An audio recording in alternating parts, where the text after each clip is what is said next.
Sachas Nedarim Daf. Hey, we begin with the Mishnah in the middle of the first Amud, which introduces the topic of being a Meifir or Mekayim, a neder that does not exist yet, a future neder. Is it possible for a husband or a father to be Meifir a future neder or even to be Mekayim it? So the Mishnah will discuss those two halachos, and the Gemara will have a question as to how it works and try to bring proofs about that question. Let's begin the Mishnah. So the Mishnah says, if somebody says to his wife, I'm traveling away, and any neder that you make from now until I come back is going to be mufer. I'm being made for it now. So he wants to be meifir or mekayim, that is future nedarim. So as far as being mekayim, so that he for sure cannot do. So a neder which is future is called a dor shalei ba'elam. It does not exist. It's the thing that's wrong with it is that it does not exist yet. If you want to establish it and make it stand, you can't make something stand if it doesn't exist. There's nothing here. However, you could be meifir, that's a little easier, because what you want to do is block it from being formed in the first place. Even if it does not exist, maybe you could set that up. So the Mishnah says that's some machlokes between Rabbi Eliezer and the Chachamim. Rabbi Eliezer says it works. He could be meifir it on the future, and the Chachamim say you cannot. So the Mishnah brings a little bit of discussion. The Mishnah says that Rabbi Eliezer says if he could be made for a neder which exists, that's a stronger isser. Remember, a neder is always an isser. So if the isser has begun, it's already taken effect, and still he could be made for that. So a neder which does not even exist yet, it's weaker than a neder which exists, certainly should be able to be made for that.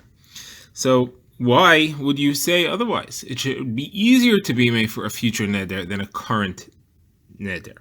So Gemara says that the Mishnah says that the Chachamim answered. They said there's a link between being made for a neder and being mekayim a neder. It says ishahi kimeno ve'ishahi ferenu. Only a neder which is mekayimable is meferable.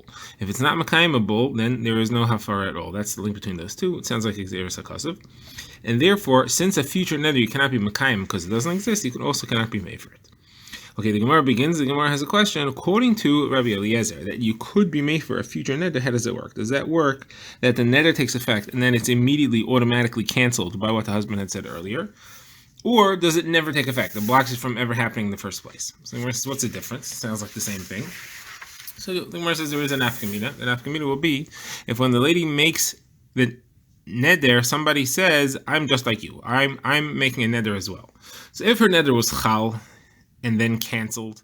So the fact that he said he wants his neder to be like hers, his is also chal. However, if her neder was never chal, so somebody else wants to say that I'm like you, there's no neder to be chal on in the first place.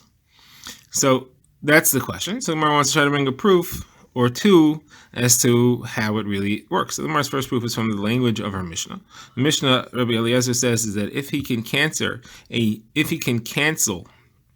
neder which already exists, which he calls Shabol Chlal Isser. The Isser already began, so he should certainly be able to cancel a neder Shaloi Bo Chlal Isser, which directly translated means it does not come to an Isser. So that seems to imply clearly that a neder which is going to be canceled in the future will never come to an Isser.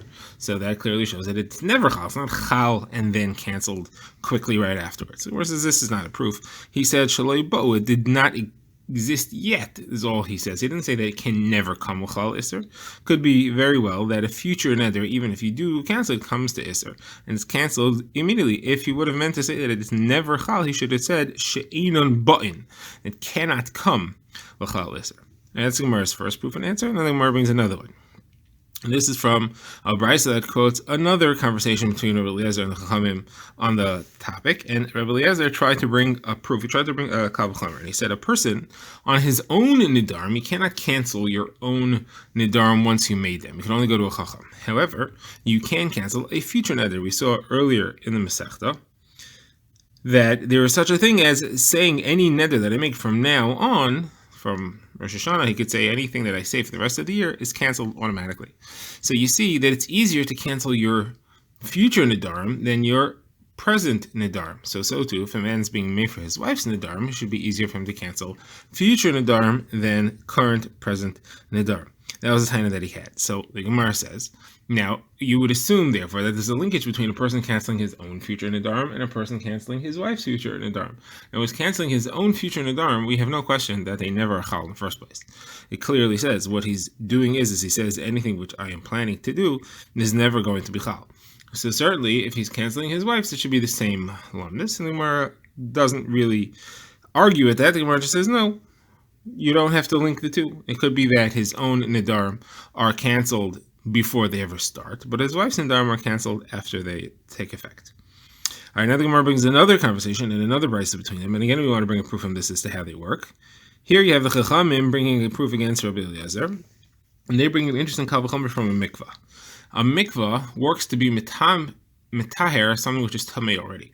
Does not work preventatively. You cannot go to the mikvah for the future, that somebody wants to go to the mikvah in advance, and then that should keep him from becoming tamei when some tumah comes on him in the future. That doesn't work. So the same logic, therefore, they're saying, is a person should not be able to, although he can be Mayfair, a existing neder, cannot be Mayfair, a future neder. Now, the Rishonim have some discussion. There's 3 or 4 different ways brought in each individual just to explain the language of the brisa. The Chamim say that you make Havchomer from a mikvah to a person.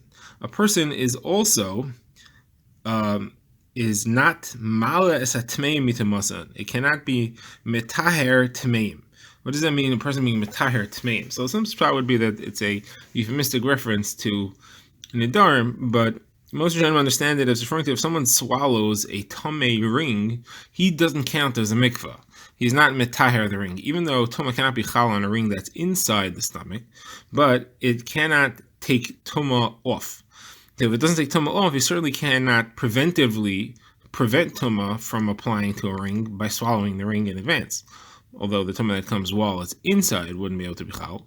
When it comes out, it would be able to be chal again. So the same concept is what the Chachamim are saying should apply for Nedar.